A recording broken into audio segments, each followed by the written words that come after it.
Fala galera, Cláudio Borges para mais um Drops.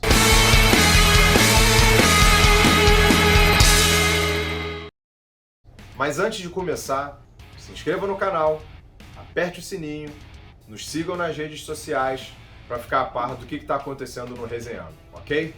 Então vamos lá. Hoje eu vou falar de livro, não vou falar de disco.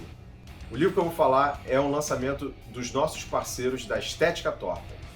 Esse livro aqui, Sepultura, Os Primórdios, uma parceria do Silvio Bibica Gomes, que foi empresário, técnico de som, hold do Sepultura, e o jornalista André Barcinski. Um parênteses aqui sobre o André Barcinski.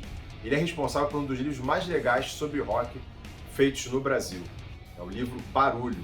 Ele está fora de catálogo há muito tempo e fica aí a dica para a Estética Torta de repente relançar essa obra muito legal. Voltando aos primórdios do Sepultura, os dois fizeram uma obra muito bacana sobre o que acontecia lá no início do Sepultura, passando por toda a evolução da banda, saindo do death metal, entrando no thrash metal, conseguindo um contrato com uma gravadora internacional, os primeiros shows, as primeiras turnês europeias, o respeito que a banda adquiriu junto aos seus pares, sejam Slayer, Anthrax, Metallica, Sacred Reich, enfim, quem quer que seja, menos o Sodom, que a história com o Sodom é um pouco complicada, isso aqui está bem detalhado aqui no livro, até chegar ao ponto em que a banda se separa do cantor e guitarrista Max Cavalheira e abre o processo para a escolha do novo cantor até que o Derek Green aparece. Então o livro foca nos 14 primeiros anos da banda.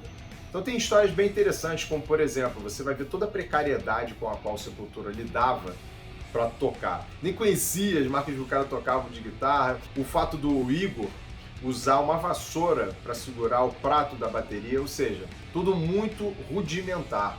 E isso, né, a gente está falando do Brasil dos anos 80, onde era difícil você ter instrumentos importados, que eram extremamente caros, não chegava aqui. O rock era visto como uma coisa bem ruim, né, para não dizer maldita, então tinha todo o preconceito da época, e você vai ver isso tudo na trajetória do Sepultura que está dentro desse livro.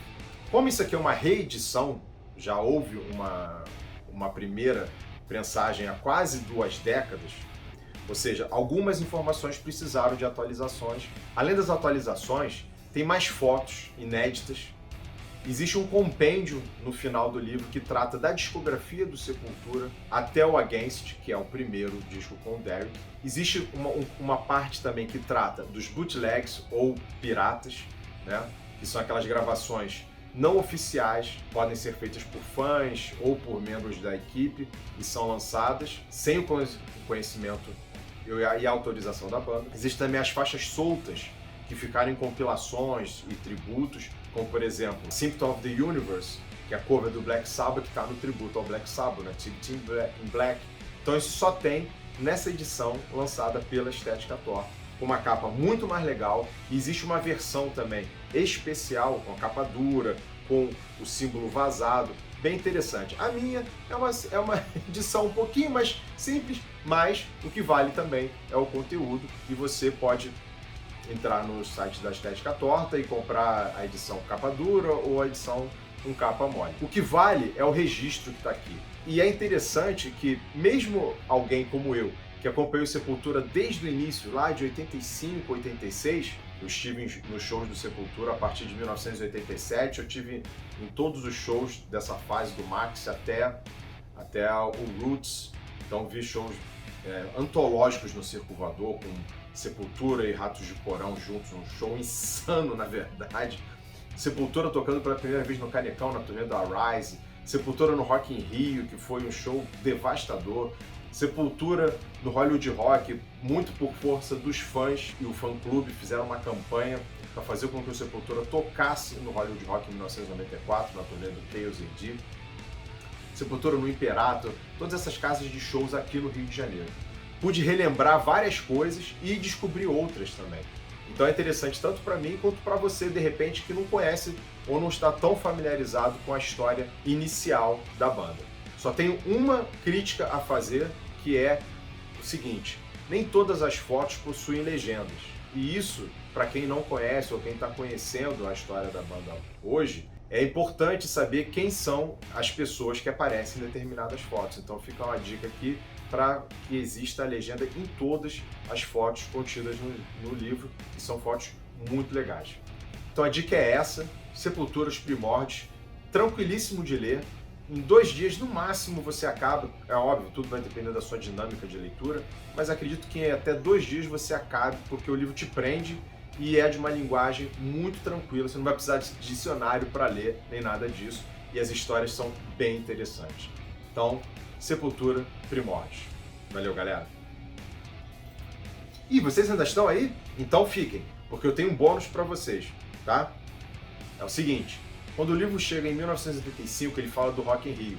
E é óbvio que a primeira edição do Rock in Rio foi extremamente importante para o heavy metal, e não só para ele, mas para botar o Brasil na rota dos shows internacionais. Mas falando especificamente do heavy metal, a gente tem que lembrar que o festival trouxe Iron Maiden, AC/DC, Whitesnake, Ozzy Osbourne e Scorpions, ou seja, um time de peso em 1985. E isso impulsionou muito o heavy metal no Brasil.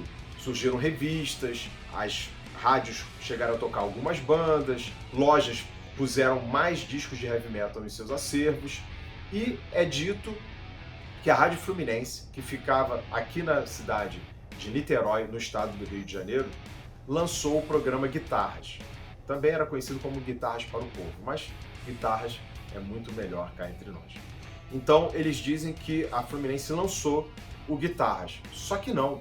O Guitarras não foi lançado em 1985, o Guitarras foi lançado em 1983. E por que eu sei disso?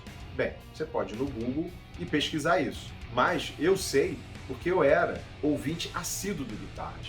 Então toda a edição do programa eu estava lá, colado no som, com uma fitinha já preparada para gravar todas as músicas que eles tocassem. E isso fiz assiduamente em todas as edições do programa. Então é isso, Guitarras.